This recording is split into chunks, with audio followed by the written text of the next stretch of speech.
साथियों, आप सभी का स्टार्ट क्लास में तहे दिल से स्वागत है। तो आज हम पढ़ने वाले हैं कक्षा 10 का हिस्ट्री चैप्टर नंबर वर्ग 5 है और ध्रुवीकरण और आजीविका चैप्टर का नाम है और हमारा पार्ट 4 वीडियो होगा। अगर आप पार्ट 1 पार्ट 3 नहीं देखे तो प्लेलिस्ट में जाकर देख सकते हैं, लेकिन आप वीडियो को अंत तक बने रहे, आपको टॉपिक यहीं पे याद हो जाएगा। चलिए देरी करते स्टार्ट करते हैं। सबसे पहली बात है टिस्को।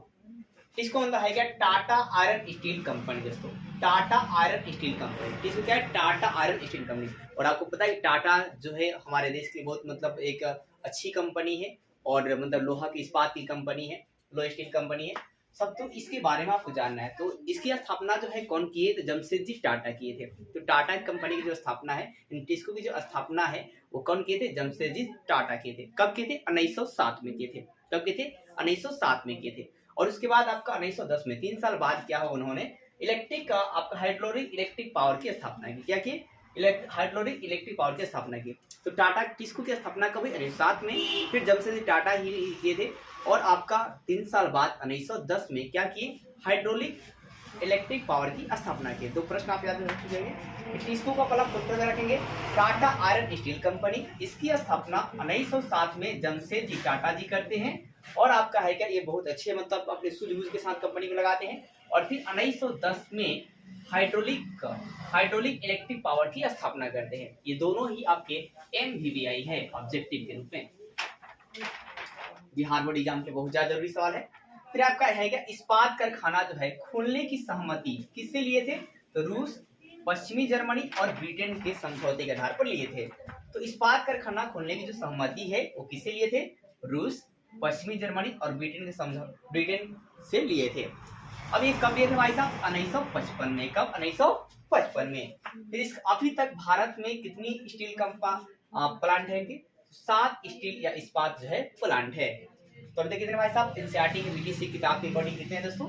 7 स्टील या स्टील को ही हिंदी में क्या बोलते हैं? इस्पात बोलते हैं। क्या बोलते हैं? इस्पात बोलते हैं। इस्पात प्लांट है। ऑब्जेक्टिव आप एक और साइंस में आप रख लें कि स्टील या इस्पात से जो है ना आपका क्या बनता है? तो आपका स्थायी चुंबक बनाया जाता है। क्या बनता है? अस्थायी चुंबक बनाया जाता है। चलिए एक बार फिर देखते हैं। टिस्को की स्थापना कब हुई? 1907 में। कौन किए? जमशेदजी टाटा जी किए। और फिर 3 साल बाद 1910 में जो है आपका हाइड्रोलिक इलेक्ट्रिक पावर की स्थापना होती है। तो हाइड्रोलिक इलेक्ट्रिक पावर की स्थापना कब होती है? 1910 में। कौन करते हैं? जमशेदजी टाटा जी करते हैं। और फिर आपका है क्या कि आपका स्टील प्लांट खोलने का जो आपका है क्या कि मतलब इस्पात कारखाना खोलने का जो सहमति है वो 1955 में किसे लेते हैं? तो रूस, पश्चिमी जर्मनी और क्या दोस्तों? ब्रिटेन से लेते हैं। इसके बाद अभी तक भारत में कितने स्टील प्लांट है? तो 7 स्टील प्लांट है। आप इसका स्क्रीनशॉट ले लीजिए दोस्तों।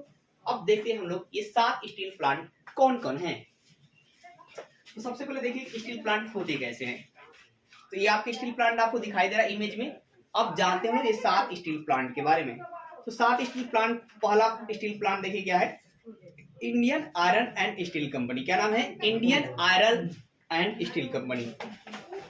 तो ये कहाँ पे है? तो हीरापुर में है। आपको ये ऐसे पेपर में पूछ देगा कि Indian iron and steel company कहाँ है? हीरापुर में है।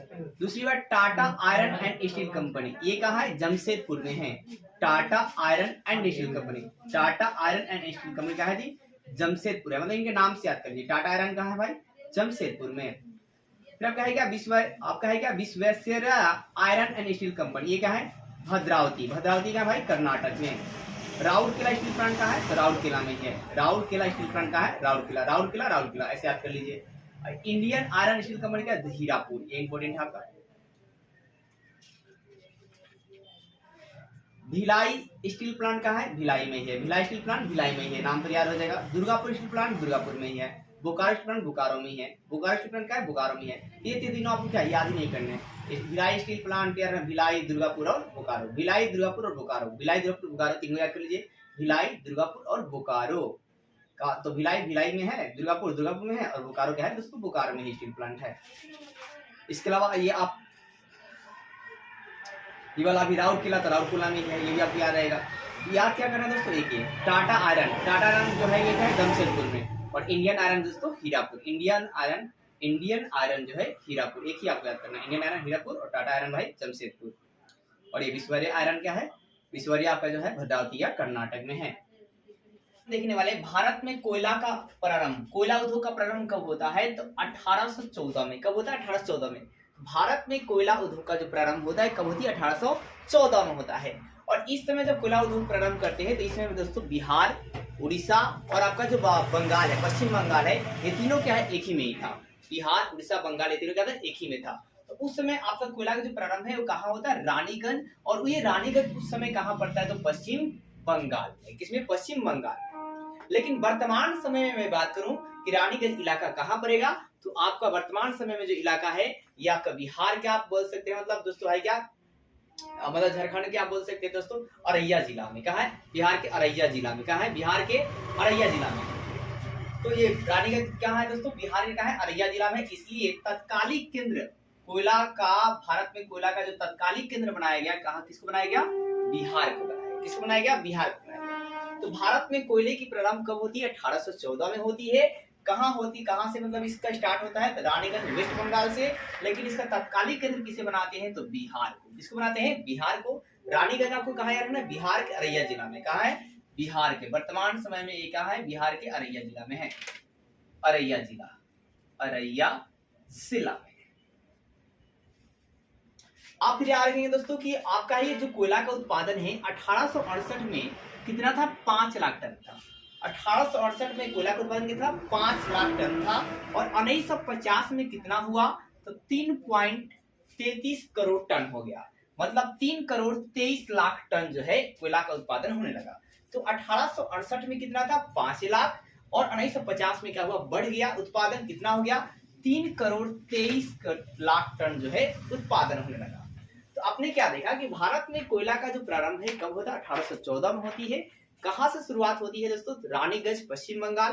लेकिन तत्कालिक केंद्र किसे बनाते हैं, बिहार को बनाते हैं। और ये बिहार में रानीगंज कहाँ पड़ता है, तो हमें पता अररिया जिला में पड़ता है। फिर मैंने आपको बताया कि आपका 1868 की बात करें तो कितना था, आपका उत्पादन कितना था, 5 लाख टन। और ये आगे चलकर 1950 में बढ़ गया।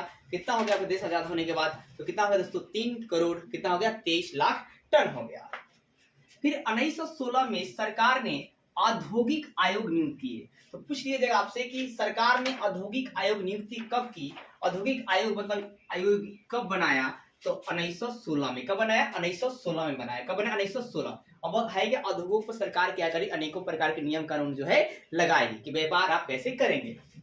फिर आपका है कि 1921 में राजस्व आयोग आया। क्या आया, राजस्व आयोग लाया गया।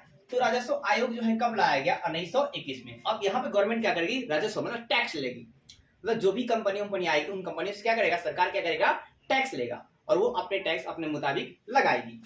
अब इसका प्रधान किसको बनाएगा, राजस्व आयोग का प्रधान किसको बनाया गया, तो इब्राहिम रहीमतुल्लाह जी को। किसको बनाया गया, इब्राहिम रहीमतुल्लाह जी को बनाया गया।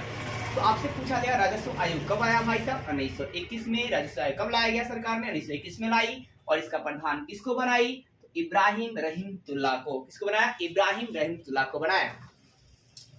फिर आपका है क्या कि 1924 में टीन, कागज, चीनी और केमिकल उद्योग की स्थापना हुई। टीन, चीनी, कागज, केमिकल उद्योग की स्थापना। टीन, चीनी, कागज, केमिकल उद्योग की स्थापना कब हुई, तो 1924 में हुई।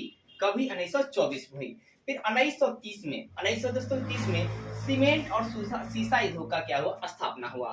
तो 1930 में क्या हुआ, सीमेंट और सीसा उद्योग की क्या हुई, स्थापना। आपने क्या देखा कि भारत में कोयला जो आपका कोयला का जो प्रारंभ है 1814 में होती है। कहाँ होती है, मैंने आपको बताया रानीगंज आपका पश्चिम बंगाल। लेकिन तत्कालिक इसका केंद्र किसको बनाया गया, तो बिहार को बनाया गया। और बिहार के ये किस इलाके में पड़ता है, रानीगंज में होता है, राउरकेला जिला में पड़ता है। फिर मैंने आपको बताया इसमें आपका है क्या कि मतलब 1868 में कितने थे, 5 लाख टन थे। आगे 1950 जब देश आजाद हुआ इसका उत्पादन बढ़ गया भाई, कितना हो गया, तो 3 करोड़ 23 लाख टन हो गया। फिर आपका है क्या, मैंने बताया कि औद्योगिक आयोग कब आए, तो 1916 में आए। फिर राजस्व आयोग कब आया, तो 1921 में आया। इसका प्रधान किसको बनाया, इब्राहिम आपका है क्या, रहीमतुल्लाह जी को बनाया। किसको बनाया, इब्राहिम रहीमतुल्लाह जी को बनाया। फिर 1930 में सीमेंट और सीसा उद्योग की स्थापना की गई। और 1924 में टीन, कागज, चीनी, केमिकल। 1924 में टीन, कागज, चीनी, केमिकल। आप बार बार रिपीट करेंगे दोस्तों, मेरे साथ भी आप रिपीट करेंगे। 1924 में क्या हुआ, टीन, कागज, चीनी, केमिकल की स्थापना की गई। तो टीन, चीनी, कागज, केमिकल की स्थापना कब की गई, आप भी बोलो भाई मेरे साथ वीडियो में ही, कब की गई, 1924 में की गई। और सीसा और सीमेंट, सीसा सीमेंट कब हुआ, 1930 में। सीसा सीमेंट कब हुआ, 1930 में। इसके अलावा दोस्तों है क्या, आप क्या रखेंगे, 1929 से 33 में क्या हुआ, विश्वव्यापी आर्थिक मंदी आ गई, मतलब पूरा आर्थिक मंदी आ गया। मतलब आपका विश्व में क्या हुआ, वस्तुएं ज्यादा हो गई, लोग खरीदार क्या हो गए, बहुत ही कम हो गए। अब ऐसे में खरीदार कम हो गए तो वस्तु की जो कीमत थी, जो प्राइस थी, जो वैल्यू थी, वो क्या हो गई, घट गई। तो यहाँ पर आप कहेंगे भारतीय उद्योग पर भी बहुत गहरा प्रभाव पड़ा। क्या पड़ा भाई, वस्तु की मूल्य जो थी वो क्या हो गई, बहुत ही क्या हो गई, डाउन हो गई। फिर निर्यात, जो वस्तु को मतलब निर्यात किया जाता था, वो निर्यात भी क्या हो गया, घट गया। फिर आपका है क्या, वो बताया कि मतलब सेकेंड वर्ल्ड वॉर जो चलती है 1939 से 1945 के बीच चलता है। और आपका इस समय जो है अमेरिका जो है इंडिया के व्यापार पर मुख्य साझेदार हो जाता है। तो इंडिया और अमेरिका के व्यापार का मुख्य साझेदार कब होता है, तो सेकेंड वर्ल्ड वॉर में। कब दोस्तों, सेकेंड वर्ल्ड वॉर के समय।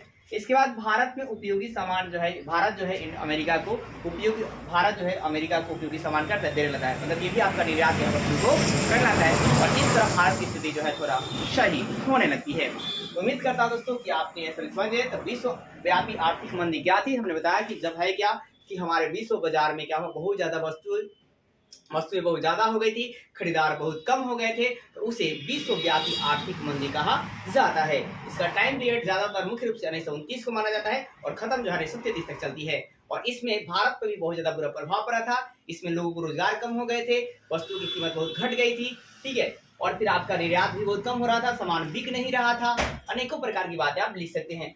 और सेकेंड वर्ल्ड वॉर के समय क्या हुआ कि अमेरिका और जो आपका इंडिया है, आपका है क्या, मतलब मुख्य व्यापार से जुड़ जाते हैं और भारत में उपयोगी सामान जो है अमेरिका को देने लगता है, मतलब वस्तु को अब अपने दूसरे इलाकों में ट्रांसपोर्ट करता है। और जब ट्रांसपोर्ट करता है तो इस तरह क्या होता है, भारत की स्थिति क्या होती है, सही होती जाती है। वीडियो कैसी लगी कमेंट जरूर बताइए। और अगर आपको वीडियो अच्छा लगता है तो प्लीज वीडियो को लाइक कीजिए और हमारे चैनल सब्सक्राइब कीजिए और ज्यादा शेयर कीजिए। जय हिंद दोस्तों।